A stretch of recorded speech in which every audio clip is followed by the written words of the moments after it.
Pregame.com. Pregame.tv, NHL Finals, exciting.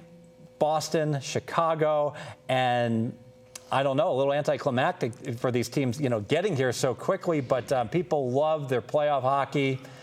Me, not so much, but I don't mind it. It's not like it's baseball. VR, break this one down. I absolutely love playoff hockey. And this is the matchup I expected for the Stanley Cup Finals, and that's why. You said that last week. I feel strongly about my opinions. I've done well throughout the playoffs, and I think these finals really are going to offer up some value. When you look at the history of the Stanley Cup Finals, over the last 10 years, 8 of those times, we've gone to a 6th or 7th game. It's extremely competitive. 3 of the last 4 years, the lower seed has actually gone on to raise the cup. Okay. That's how competitive it's been. I think that's going to carry 4 out of the last 5 years. I really think not only is the value on Boston, but I think the Boston Bruins are the right side. I think they're the right side for the series. I think they're the right side for Game 1 as well. And I can't explain it any simpler than this. If you've been watching the hockey videos throughout these playoffs, I continue to say over and over, this is the one team sport where a single player could dominate and more or less win a championship on his own. Just the goaltender. That's it. Where if you can't get the puck by him, you cannot beat this team. We've seen it. Goaltenders win Stanley Cup championships on their own. And right now, Rask is that kind of goaltender. Over his last 4 games, he's saved 98.5% of shots faced. During the regular season, he saved 93.5%. In the playoffs, that's gone up to 94.7. So he's been able to step his game up in the playoffs, and when it really matters in the semifinals, he stepped it up even more. That, to me, is the sign of a goaltender that is in the zone. And not having to wait 10 days, 2 weeks is a plus. If they would have had to wait that long, let's say they swept like they did Pittsburgh and, Chicago went 7 games with LA, then I would have to be a little bit weary.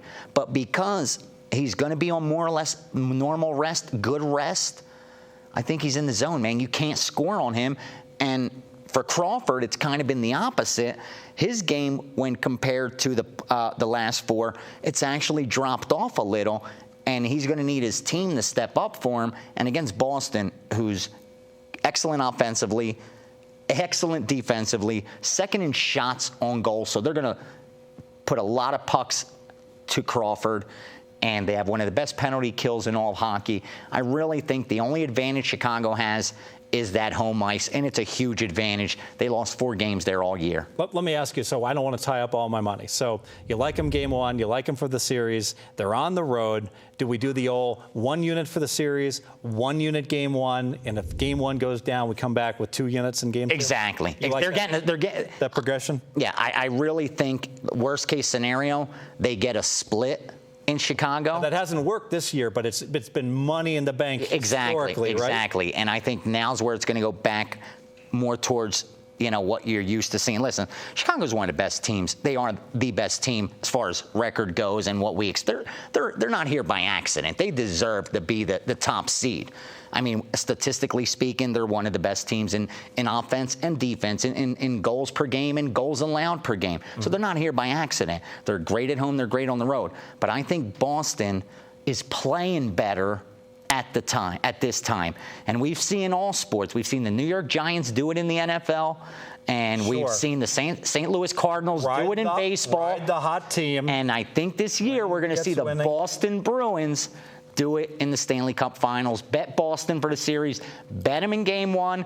If they lose Game 1, the progression in Game 2, like you said. So you ready to make it official again? Let's do it. Why not? One more time. Let's make it. Baby. That's how much I like this game. I'm hyped. You're not sprinkling. I'm all over. You're like pouring. Let's make this one official. Let's pour.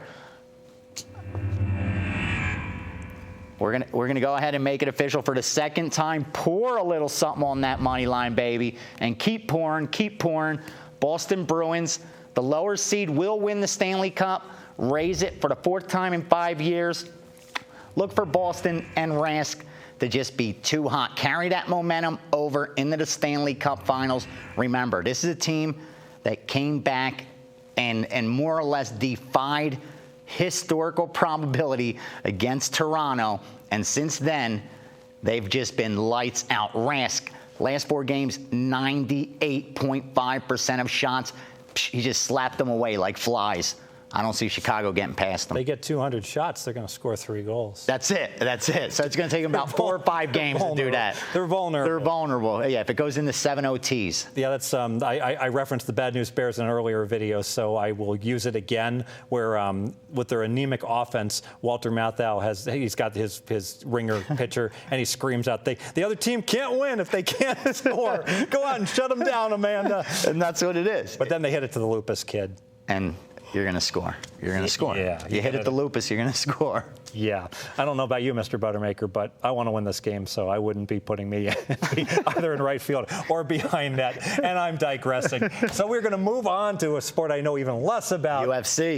UFC, we've got a really nice matchup here in Winnipeg. Yeah, and it's like a pick-em. It's a coin toss, Manitoba's not available. We're going to break it down. Evans, Henderson, 2 grapplers, wrestlers that now are mixing it up. Wow. On their feet as well. RJ says I have to do some research. Wow. He's going to replace me. So check back with us, pregame.tv.